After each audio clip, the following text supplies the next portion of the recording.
आप सभी मित्रों का स्वागत है आपका अपना चैनल SPS इन्फिनाइट क्लासेस में। और आज हम लोग पढ़ रहे हैं प्रॉफिट लॉस का क्वेश्चन नंबर। आगे हम लोग देखते हैं जो क्वेश्चन नंबर 10 हम लोग आज देखेंगे। 9 तक हम लोग पिछले क्लास तक हम लोग सीख गए थे। अब क्वेश्चन नंबर 10 जो हम लोगों का अब सीरीज नंबर बन रहा है उसको देखते हैं। बोल रहा है क्वेश्चन में कि 72 वस्तुओं को बेचने पर एक आदमी को 9 वस्तुओं के विक्रय मूल्य की हानि होती है। तो हानि प्रतिशत ज्ञात करने पूछ रहा है। हानि प्रतिशत ज्ञात करने बोला गया है। कितना वस्तु को बेचना है? 72 वस्तु को बेचना है, 72 वस्तु को। तो हम लोग मान लेते हैं कि माना एक वस्तु का जो विक्रय मूल्य है, एक वस्तु का विक्रय मूल्य जो है विक्रय मूल्य मान लेते हैं क्या है, 1 रुपया है। कितना है विक्रय मूल्य? मतलब सेलिंग प्राइस। एक वस्तु का सेलिंग प्राइस जो है वो कितना है, 1 रुपया है। तब 72 रुपया का जो 72 वस्तु का जो सेलिंग प्राइस होगा वो कितना होगा? 72 रुपए, 72 रुपए होगा। 72 वस्तु का SP क्या हो जाएगा? 72 रुपया हो जाएगा। फिर बोल रहा है एक आदमी को 9 वस्तुओं के विक्रय मूल्य की हानि होती है। लॉस जो हो रहा है वो कितना होगा? 9 रुपया होगा। कितना होगा? लॉस जो होगा 9 रुपया होगा। 9 वस्तु का जो हानि हो रहा है तो 9 रुपया होगा। अब पूछ रहा है कि हानि प्रतिशत। तो जब भी प्रॉफिट या लॉस निकलता है मेरे भाई तो हमेशा कॉस्ट प्राइस पर निकलता है। तो कॉस्ट प्राइस क्या होता है? कॉस्ट प्राइस जो होता है वो होता है सेलिंग प्राइस प्लस लॉस। तो सेलिंग प्राइस कितना है? 72 रुपया प्लस लॉस कितना है? 9 रुपया। कितना हो गया? 81 रुपया। ठीक है, 81 रुपया आ गया। अब हमको निकालना है हानि परसेंट। हानि परसेंट क्या होता है? Loss percent equal to loss by cost price into 100। हम लोग लिखेंगे क्या? इतना आपको लिखने की जरूरत नहीं है, केवल हम यहाँ समझाने के लिए लिख रहे हैं। आप लिखेंगे क्या कि जो लॉस है वो 9 हो रहा है, 9 रुपए का, और जो कॉस्ट प्राइस लग रहा था 81 रुपए। अब परसेंटेज में चेंज करने के लिए 100। अब हम लोग जानते हैं 9 1 जा 9, 9 9 जा 81। अब 1/9 रिप्रेजेंट करता है 11 सही 1/9%। यहाँ तक किसी भाई को कोई दिक्कत होगा तो आप खुलकर बताएंगे, ठीक है। अब इससे आगे देखते हैं इसी टाइप का दूसरा क्वेश्चन, ताकि आप लोगों को और अच्छा से क्लियर समझ में आए।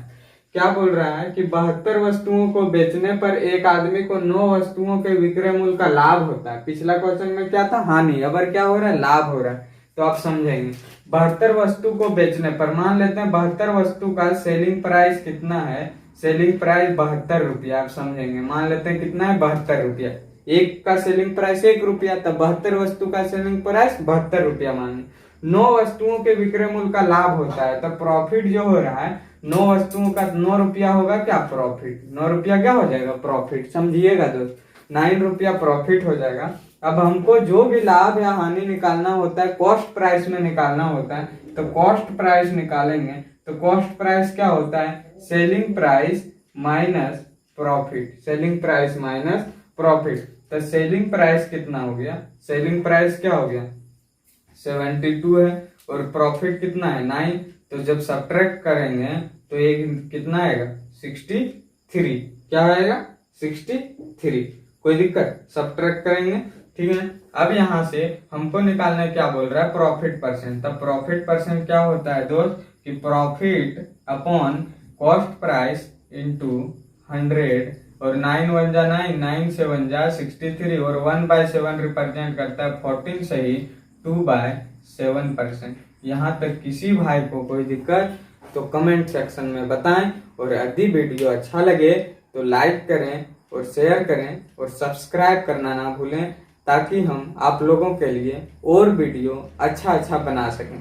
तो देखते हैं, इतना तक आप लोग समझें। फिर आगे क्वेश्चन नंबर 12 13 आगे देखते हैं। अब हम लोग देखते हैं क्वेश्चन नंबर 12, ठीक है।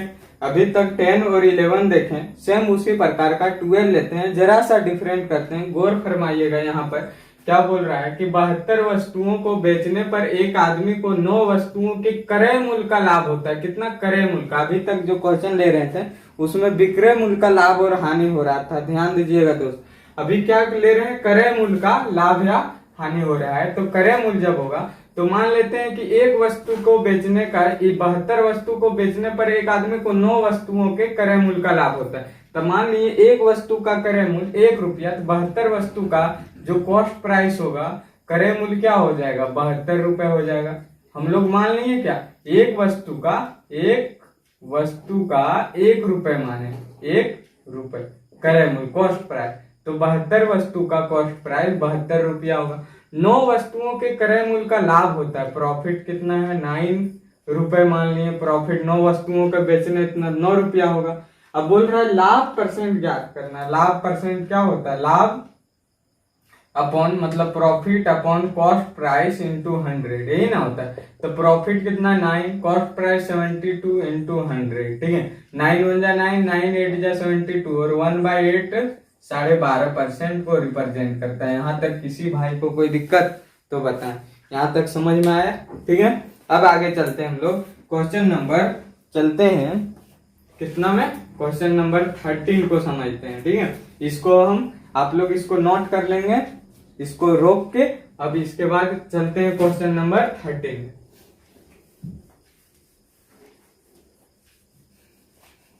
ठीक है। क्वेश्चन नंबर 13 को ध्यान से समझिएगा। तो बोल रहा है कि 10 मोमबत्ती बेचने पर एक आदमी को 3 पेन के विक्रय मूल्य का फायदा होता है। कितना फायदा होता है, 3 पेन के विक्रय मूल्य जितना फायदा होता है। जबकि 10 पेन बेचने पर 4 मोमबत्ती के विक्रय मूल्य का नुकसान होता है और हानि प्रतिशत और लाभ प्रतिशत की कीमत दोनों का बराबर है।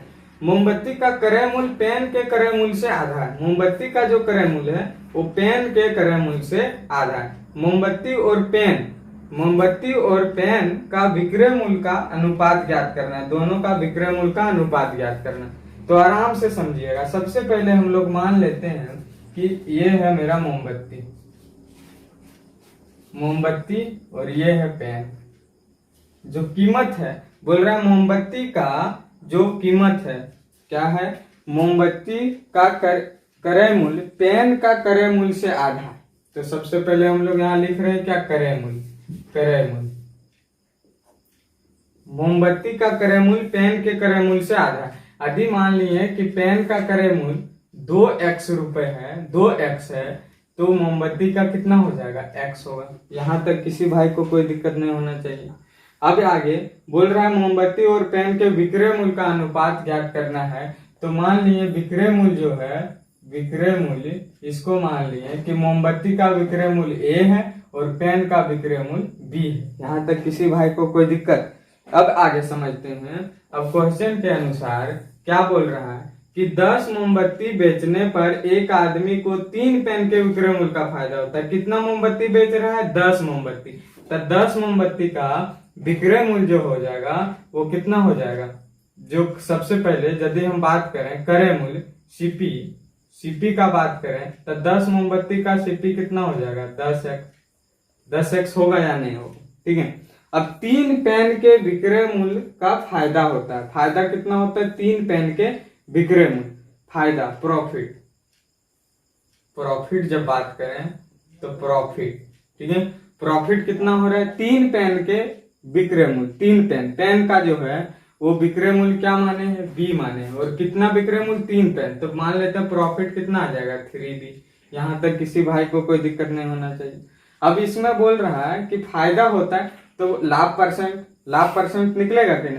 तो इसका मान लेते हैं कि प्रॉफिट परसेंट क्या होगा, प्रॉफिट परसेंट जो होगा profit upon cost price into 100 होगा। कोई दिक्कत नहीं। यहाँ तक किसी भाई को कोई समस्या नहीं होना चाहिए।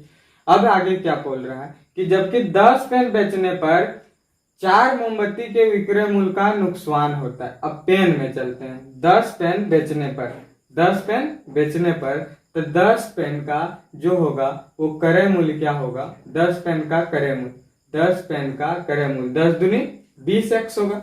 10 पेन का जो सीपी होगा वो क्या हो जाएगा, 20x। यहाँ तक किसी भाई को कोई दिक्कत, क्योंकि 2x माने हैं, इसमें माने पेन का, तो 10 पेन का सीपी कितना हो जाएगा, 10 दूनी 20x। अब 4 मोमबत्ती के विक्रय मूल्य का नुकसान होता है। 4 मोमबत्ती, मोमबत्ती का विक्रय मूल्य कहाँ ये माने, तो कितना नुकसान हो रहा है, 4 मोमबत्ती को जितना बेच रहे हैं, 4 मोमबत्ती कितना हो जाएगा, जो इसका जो होगा लॉस होगा, नुकसान हो रहा है 4 ये नुकसान हो रहा है। तो हानि परसेंट निकालते हैं। हानि परसेंट क्या होता है, loss percent equal to loss upon cost price into 100। यहां तक किसी भाई को कोई दिक्कत, मान लेते हैं यदि इक्वेशन इसको 1 इक्वेशन इसको 2, तो क्या होता है, बोल रहा है हानि परसेंट और लाभ परसेंट की कीमत बराबर है, दोनों का कीमत बराबर कर दें तो हो जाएगा क्या, 3b by 10x into 100 equal to 4a by 20x into 100 according to question. According to question यहाँ चल रहे हैं, आप प्रैक्टिस करेंगे शॉर्ट में बनेगा, लॉन्ग क्वेश्चन है, जरा सा ध्यान दीजिएगा।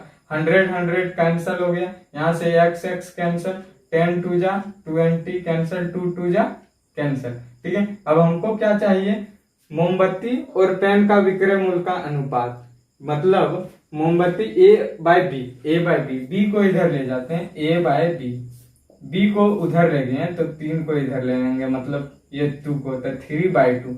ए और बी का जो रेशियो आया कितना आया, 3/2। एक बार इसको आराम से देखिए समझिए, नहीं समझ में आएगा तो कमेंट कीजिएगा, ताकि फिर हम दूसरा वीडियो में इसको और अच्छी तरीके से समझाने की कोशिश करेंगे।